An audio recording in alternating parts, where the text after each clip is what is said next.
예수께서 거기에서 떠나가실새 두 맹인이 따라오며 소리질러 이르되 다윗의 자손이여 우리를 불쌍히 여기소서. 예수께서 집에 들어가심에 맹인들이 그에게 나아오거늘 예수께서 이르시되 내가 능히 이 일 할 줄을 믿느냐? 주여 그러하오이다. 이에 예수께서 그들의 눈을 만지시며 이르시되 너희 믿음대로 되라. 하시니 그 눈들이 밝아진지라. 예수께서 엄히 경고하시되 삼가 아무에게도 알리지 말라. 하셨으나 그들이 나가서 예수의 소문을 그 온 땅에 퍼뜨리니라.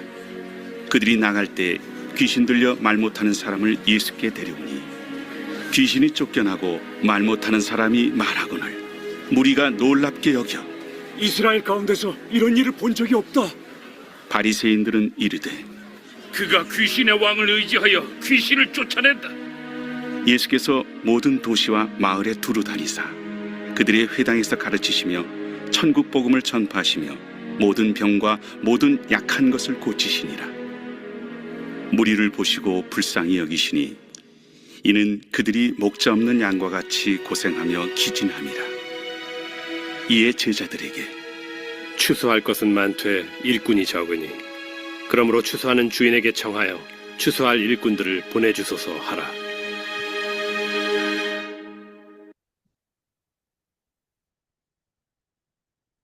예수님께서는 사역을 하실 때 복음을 전하며 병자들을 고쳐주셨습니다. 오늘 본문 말씀에 보면은 두 명의 소경들이 예수님을 따라다니면서 고쳐달라고 간구하고 있습니다. 다윗의 자손 예수여 우리를 불쌍히 여기소서라고 간구하며 따라다녔습니다. 예수님께서는 이 소경의 소리에 응답하지 않았습니다. 예수님께서 집에 들어가셨습니다. 소경도 따라 들어갔습니다. 다윗의 자손이여 우리를 불쌍히 여기소서라고 외치면서 고쳐달라고 합니다.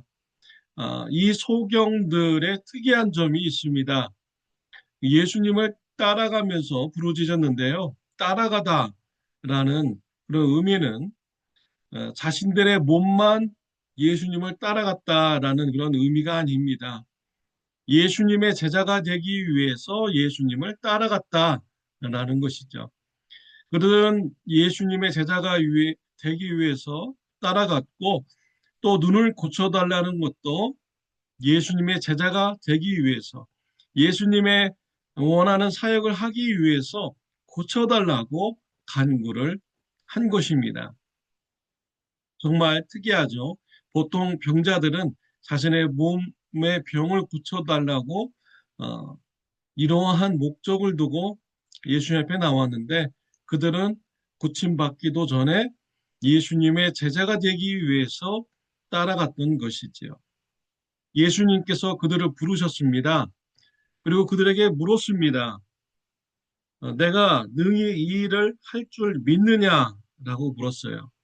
그러자 주여 그러하오이다 라고 대답했습니다.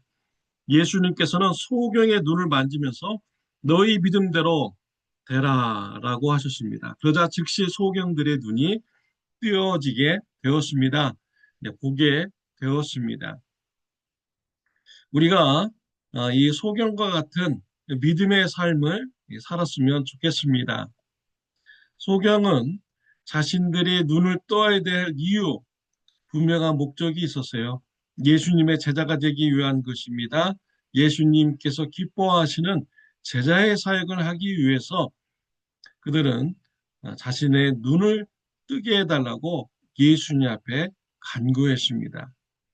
저와 여러분들도 예수님의 사역을 하기 위해서 예수님의 제자의 길을 따라가기 위해서 나의 부족한 부분을 채워달라고 고쳐달라고 간구하는 이러한 믿음의 사람들이 되시기를 바랍니다. 예수님께서는 소경의 눈을 고쳐주셨습니다. 그리고 당부하기를 다른 사람한테 가서 말하지 말라라고 하였어요. 그런데 이 소경들은 어떻게 했습니까? 그들이 나가서 예수의 소문을 그 온 땅에 퍼뜨느니라 라고 했습니다. 예수님께서 고쳐주신 그 은혜를 온 땅에 다니면서 전하는 이런 제자의 사역을 감당하였습니다. 그들이 예수님부터 은혜 받은 자로서 더욱더 예수님의 사역을 충성스럽게 잘 감당하는 자들이었습니다. 그들은 하지 말라고 해도 예수님의 소식을 전하는 자가 되었습니다.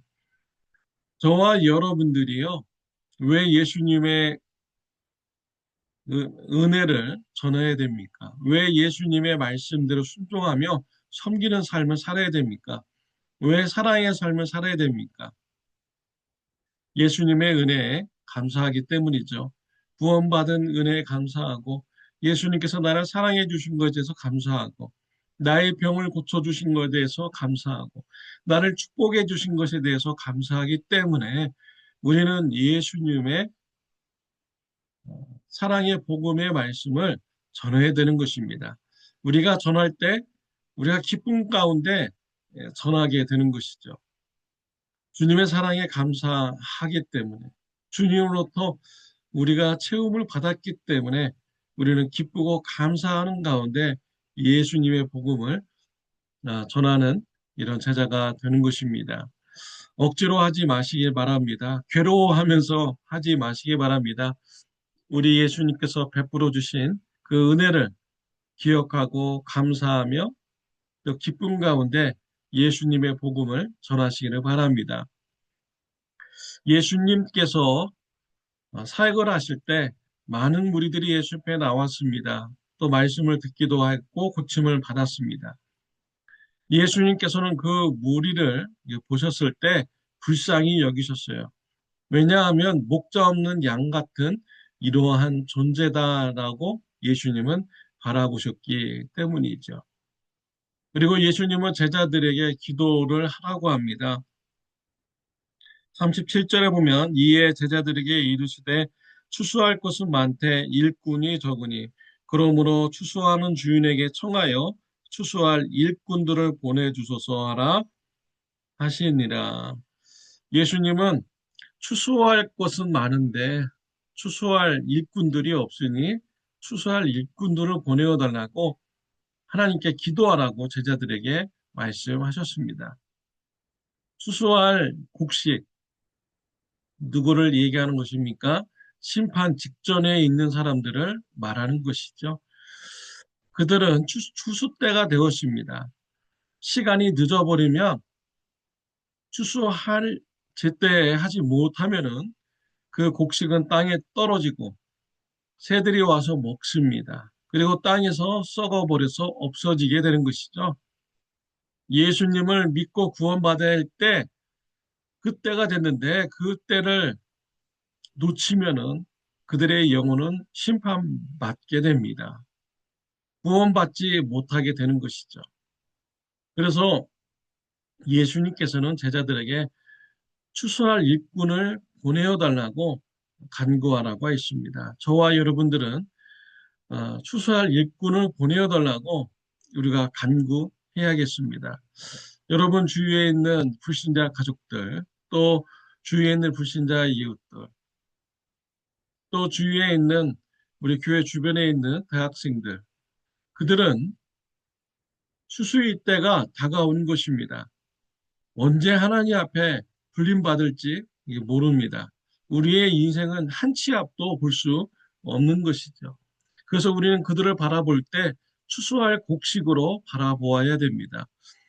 지금 저 사람이 예수님을 영접하지 않으면 저 사람이 추수 때가 늦어지게 되고 하나님께 심판받아야 될 이런 시간이 그에게 가까이 왔는데 라고 하면서 우리가 그런 안타까운 심정을 가지고 예수님의 복음을 전해야겠습니다.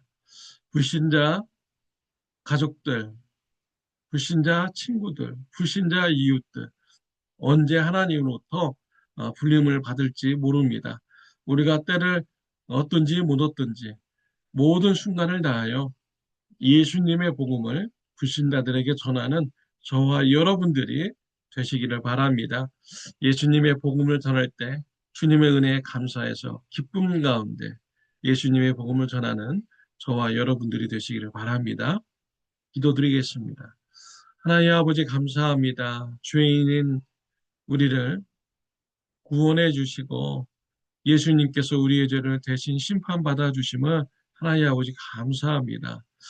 정말 우리가 부족한 모습이 많이 있고 죄된 모습이 있는데 우리를 또한 제자로 부르셔서 제자의 길을 걷도록 하여 주시니 감사합니다. 주님의 사랑을 기억하며 기쁨 가운데 예수님의 말씀에 순종하며 섬기는 자가 되게 하여 주옵시고 사랑하는 삶 살게 하여 주옵소서. 예수님의 복음을 우리가 갈급한 심령으로 전하는 자가 되게 하여 주옵소서. 예수님의 이름으로 기도드렸습니다. 아멘. 좋은 하루 되시기를 바랍니다.